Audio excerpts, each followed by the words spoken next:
In this video, we're going to show you an actual dinosaur dig that we went on through the Glendive Dinosaur and Fossil Museum in Montana.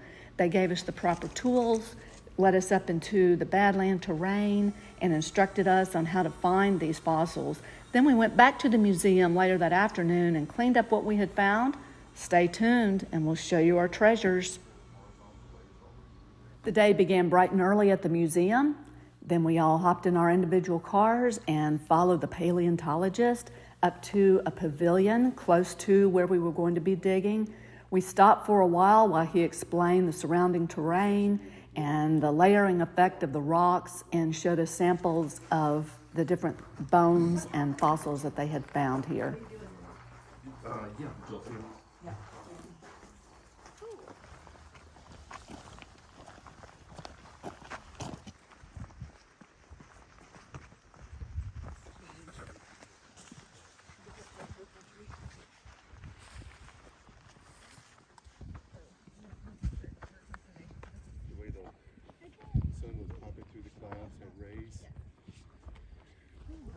The state park, but it is right over there. If you've got a pack you want to put away, we've got a little covering here. Otherwise, you can keep a bottle of water with you. And if so, when you're done, just meet us down there by the wheelbarrow. Found this spot where we're working in 2016. I was actually looking down there for what we call float. It's little bits of bone that are broken off from a larger bone, and when they get exposed, they will dry out, and with rains and other things, they'll wash down. So I was looking, traced up some bone, found something sticking out about the size of my fist somewhere in here, and we started digging in. The first 3 days, I had to literally find a spot to cut, to sit, and to put my foot, and I sat in a fixed position because it was like digging on the side of that hill, to kind of give you a visual. So we've been digging in, and once we find the layer, which is what you have. Basically, you're standing on what we've identified as the fossil layer. This wall right here was about 11 feet tall last summer. And so we had a gentleman come out with an excavator and take down most of it. So that's been a big help. From the standpoint of fossils, our layer is right down here at the bottom. In particular, right in here, you can see where the sediment changes. We have this gray sandstone right through here. We don't find fossils through this upper portion. But when we transition, you'll see the color change right there. When that transition occurs, and I mean immediately as soon as that transition occurs, we start finding fossils.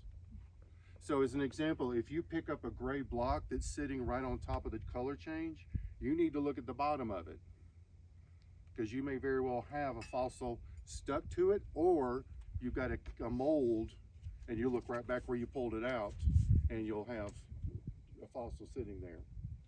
So what we're going to have you do is you're going to be working into the wall, and the technique is not difficult.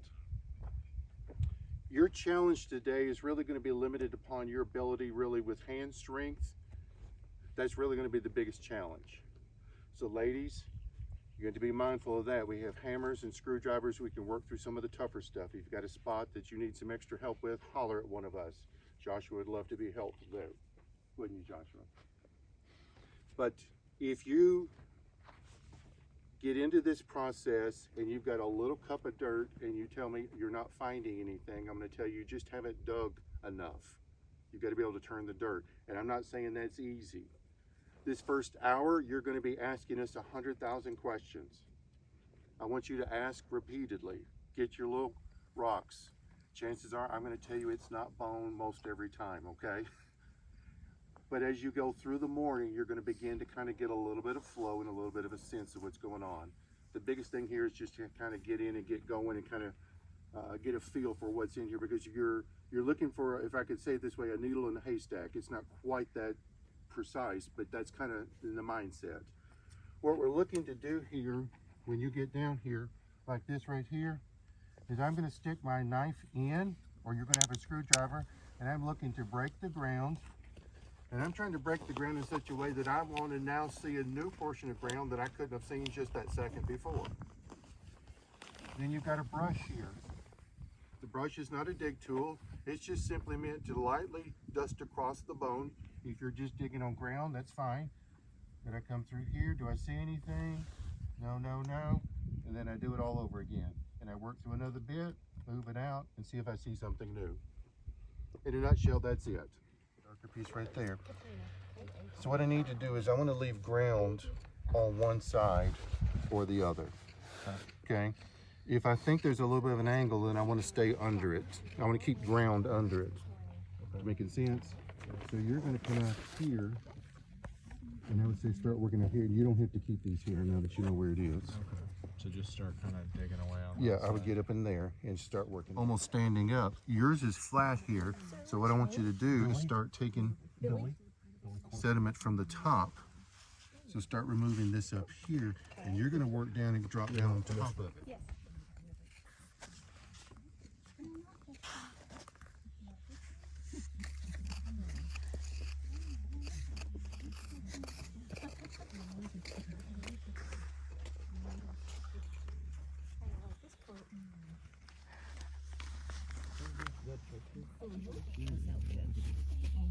Very deteriorated on the inside, so I have to be careful. I actually busted right through it. So you have some pieces up there that will pick up. But it's so what you're gonna want to do is follow it back. So work along the surface, and like I said, you'll have to be careful because it's wanting to fall apart.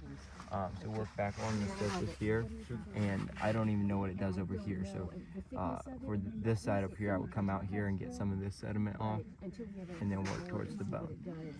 Because How large would you think this? yeah. How large would you think this is? It's hard to say exactly. I would guess it wouldn't go too much that way. Okay. But then it could go into some ways that way. All right. So how do you know that's a bone and not just a rock? Well, so one thing, when I broke into it, I could see. If you look right there, you can kind of see that marrow, spongy bone type thing. So that's the first thing that I saw that kind of turned it on to me. And then if you look in here, you see that dark brown there. So all of our bones here in the area are pretty much that dark brown, and that's what's called the periosteum. It's kind of like a skin layer on the bone, not actual skin of the animal, but just a surface layer on the bone. And so it's just a different texture, and it's got that dark chocolate brown color. So kind of like just this whole chunk came off. Yep. That was just like a perfect little square. Yep. But it's definitely heavy. So I shouldn't keep any of this other. No, Okay. it's just sediment. So that little piece is a turtle shell? Yes, it is. Oh, sorry. I know. Yeah, feel how heavy it is. It's like, It is. Work right there, because it kind of looks like it's rounding off, so that may be it. But if it keeps going there, you're gonna want to get up a little further. this hole just kind of break off. Is that just It is kind of plant. just But plant? It is, if it yeah. doesn't go further, It's been preserved, it's petrified, but it also still has the then coal, make which sure- we anticipate is the bark that has coalified, sure and then the when internal you get the core. bone out, you put these in the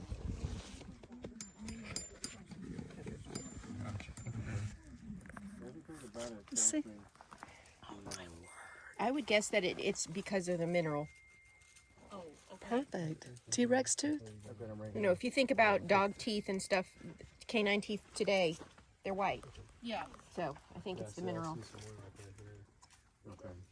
Well done, sir. And what kind of tooth do you think it is? Tyrannosaurus rex. I'm not sure what it is. Wow. It's a big piece. Mm-hmm. Good job.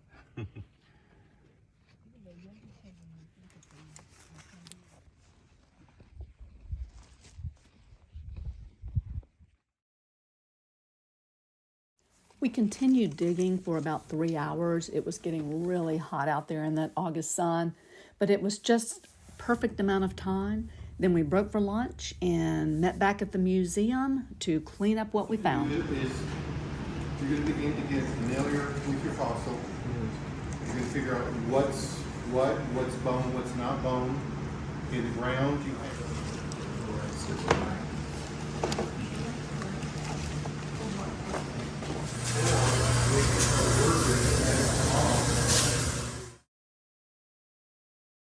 Our findings were really dirty, to say the least. just layers of dirt. Sometimes you couldn't even tell what was dirt and what was the actual bone or rock or whatever it is that we had found. But they were very helpful in coming around and giving us tips and even taking us into the museum to show us similar bones that they had found in the past. About 3 weeks ago, right close Really? to where you were. That one? So what is that right there? It's a vertebra. It's a vertebra and chevron from an Edmontosaurus. It's amazing. Mm-hmm. Yeah, what I'm thinking is that. Yeah. See how it swoops and flattens? Yeah. That's what I'm thinking you got. So you would have more that would come out to here, and you would have more that would come up here. Yeah. But I'm thinking it's a portion of what's called a Triceratops mandible, or dentary. How about that? A jaw from the Triceratops.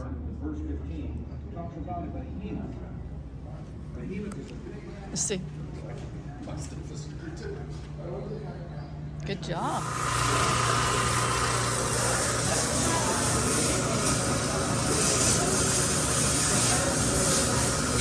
Can you tell a difference? Yeah.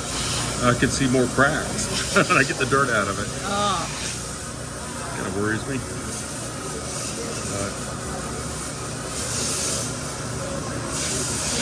I could put some of that stabilizer Yeah, I in think it. that's what we're gonna have to do.